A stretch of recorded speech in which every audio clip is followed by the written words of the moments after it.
nakaraan na pong mga Diocesan Youth Day. Okay. So yung Diocesan Youth Day po namin, ginanap po siya last December. Mhm. So part po ng parang three-phase na celebration po ng Youth Day. Meron pong Parish Youth Day, Diocesan Youth Day, and Vicar Youth Day. Bale, yun po, pangatlo na po yung Vicar Youth Day. So, ang pagkaiba po ng Vicar Youth Day, this time, ang atake naman po is more on sa parishes po within the Vicariate and yung experience na may bago naman po this time, may surprise. Ayun. So, opo, three-phase pala itong activity ito. So, sir, Three-phase syempre, po. para po at least maanohin din yung mga ano natin, yung mga youth.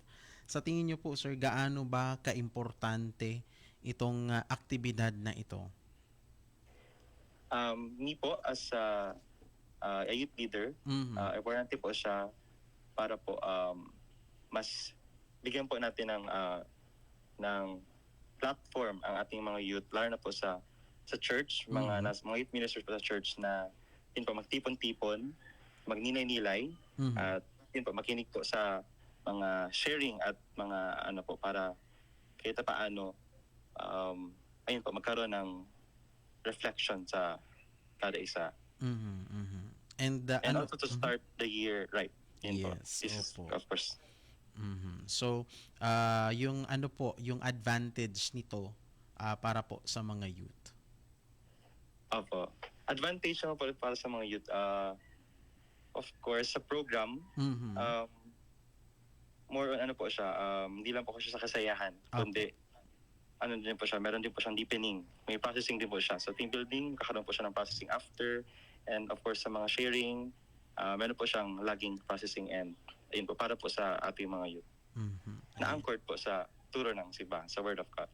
Yun. So, yun sir, baka po meron pa tayong mga karagdagang impormasyon na gusto pong idagdag para po sa ating mga tagapakinig, or meron po ba kayong mensahe?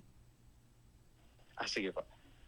Muli po, a reminder, ang deadline po ng prayer station ay at presentation entries po ng kada parish ay tonight, January 29. And we are still also open for sponsors na gustong suporta po sa youth ministry sa anumang uri ng donation. So you may simply message our page, Vicarial Commission on Youth, Vicariate of St. Gregor the Great. And para po sa mga youth na gusto pong dumalo, at dumadami na po ngayon yung participants so far, join na po kayo kasi masaya po ito. Pinagandaan po ito ng Vicarial Commission on Youth, yung program sa lahat po ng committees. Kaya tara na po.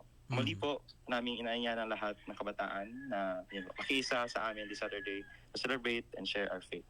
Ayun. So, thank you so much po, Sir Jomar, of course, sa pagbabahagi po ng napaka-importanting impormasyon dito rin po, syempre, sa napaka-importanting aktibidad po para sa mga youth. So, thank you so much po sa paglalaan ng oras. Yes po, sir. Thank you po. Maraming salamat. So yan mga katiwala, si Sir Jomar Lunas.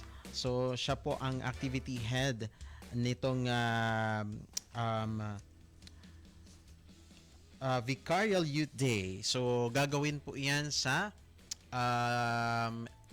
January 31, Saturday po yan mga katiwala. So ang registration pala is up until 11:59 PM po mamayang gabi. So yung mga interesado po na mag-register, so pumunta po kayo sa Vicarial Youth Commission Facebook page or Vicarial Commission on Youth, Vicariate of St. Gregory the Great. So yan, punanta na po ang pagbabareta ngunyan na pagkaaldaw January 29, 2026 para po sa headlines ka mga bareta. So World Day of the Sick na katalaan pong iselebrar sa Malinaw Albay sa Paagikan Healing Mass. Mga obispo asin leader kan relihiyoso aminado sa hagyat sa laog kan simbahan nangapoda nin mas matibay na pagkakasararo. Pagkansela sa mining contract kan APMC pangapodan kan mga residente kan Sibuyan Island, Romblon. Tunay na kaaraman may balanse nin katotoohad asin pagkamuot sigunian kay Pope Leo XIV. Para po sa detalles kan mga bareta na katalan iselebrar kan St. Joaquim and Anne Parish sa Malinaw Albay, and World Day of the Sick sa paagi kan sarong healing mass sa Pebrero 8 alas 7 nin aga kasabay kan kapistahan kan Our Lady of Lourdes. Panginginutan ng banal na misa ni Reverend Father Efren Momoy Borromeo SOLT na bisto sa iyang healing ministry asin isa sa gibon selebrasyon sa temang The Compassion of the Samaritan, Loving by Bearing Another's Pain, na nagtataong doon sa pagmakulog asin pakikidumamay sa mga may kamatayan. Sigun sa anunsyo kan parokya magsasagibo ni house-to-house visits ang mga padi sa Pebrero 11 para sa mga parokyanong dai makakapag-partisipar sa misa. Objeto kaini na maihatod ang mga pangaji asin pastoral na pagataman sa mga may helang asin guranga. Pigi-imbentaran nga na parokya ang gabos na paratubod na makisumaro sa selebrasyon asin ipagkatiwala sa paagi ning pamibi ang mga may helang sa paagi ni Our Lady of Lourdes, Health of the Sick. Mientras tanto sa iba pang detalles ni na Barreta na maaram na sa kinaban sa edad na 81, ang veteranong pading Katoliko asin media practitioner na si Father Isabelo Bell San Luis SVD kan Miyerkules Enero 28 sigun sa pahayag kan Society of the Divine Word.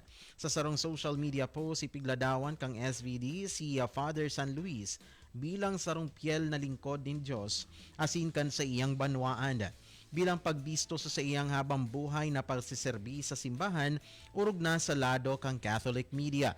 Nagtauman in honra si Father Elmer Castro Despiel, SVD, manager kan Radyo Veritas Asia, na inapod si Father San Luis na sa iyang mentor. Sigun sa iyan, kaaraman, tiyaga asin pagmakulog ni Father Bell sa ebanghelisasyon sa paagi kang media ang nagmolde bako sana sa mga programa kundi pati sa mga tawong nasa likod kan mga kamera. Nabundag sa Lawag City na ordinahan bilang padik si Father San Luis kang 1971. Nagserbi siya bilang rektor kan Divine Word Seminary sa Urdaneta, Pangasinan asin naging presidenta kan Divine Word College of Lawag. Naging editor siya kan Divine Word Publications asin nangenot sa manlain-lain na proyekto kang SVD sa media asin komunikasyon sa bilog na nasyon. Puon 2005, mas tinutukan ni Father San Luis ang media ministry. Ipigmukna niya ang Mission Communication Foundation Incorporated, nagsurat para sa mga pangenot na pahayagan asin nagtabang sa pagmukna kan mga programang Katoliko sa telebisyon.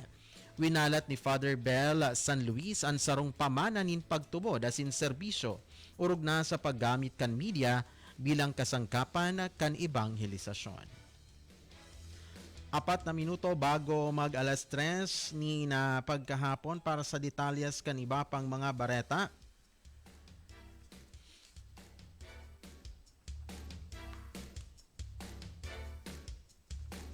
Liwat na nangapoda ng mga residente kan Sibuyan Island, Romblon sa Department of Environment and Natural Resources o DNR na tulos ikanselar ang mining contract kang Altai Philippines Mining Corporation o APMC. Kasabay kang pagkomemorar kan ikatulong taong anibersaryo kang pagbabarikada laban sa operasyon kan kumpanya. Sigun sa Sibuyanon sa Gains Mining Coordinator Elizabeth Ibanez, halos sarong taon nang nakalihis poon kan isunad ninda ang petisyon para sa kanselasyon kan kontrata alagad wara pang malinaw na simbag hali sa DNR. Tinawan doon ni Ibanez na ang komemorasyon sa anibersaryo kan barikada ang panalimingan sa matibay na paninindugan kan mga komunidad laban sa pagmimina. Nahahandal man si Living Laudato si Philippines Executive Director Rodney Galicia manungod sa padagos na pagbaliwala kan DNR na simbaganan sa indang petisyon. Sinabi ni Galicia na nagbalgar ang Altai Mining sa nagkapirang lay. Kabali ang pagpapatugdok kan mga estrukturang warang environmental compliance certificate, kawaran in foreshore lease agreement asin pagputol kan mga punong kahoy nin warang permit. Dahilan nga ning magluwas ang DNR ning cease and desist order. Mientras tanto, sinabi ni Alyansa Tigil Mina National Coordinator JB Garganera na malinaw sa eksperyensya kan Sibuyan na pagpapanggap sana ang konsepto kan responsibilidad o responsableng pagmimina. ipigpapahiling subuot kang nangyayari sa Sibuyan Island na warang tunay na paninindugan ang gobyerno nganing panimbago ng mga nagbalgar na kumpanya. Ipigmukna kan mga residente ang barikada kang January 24, 2023 nganing pugulan ang transportasyon kang nickel ore kan Altai Mining asin tinawan doon na illegal na operasyon kana kumpanya. Kan March 4, 2025, nagsuna din formal na petisyon ng mga community leaders sa DNR tanganing kansilahon ang Mineral Production Sharing Agreement o MPSA kan kumpanya. Para sa huring detalye kanda bareta sa luwas ka nasyon sa inot na pagkakataong sa iyang pontificado inako ni Pope Leo XIV ang mga prelado kan Roman Rota sa Apostolic Palace kan Vatican sa pagbubukas kan judicial year.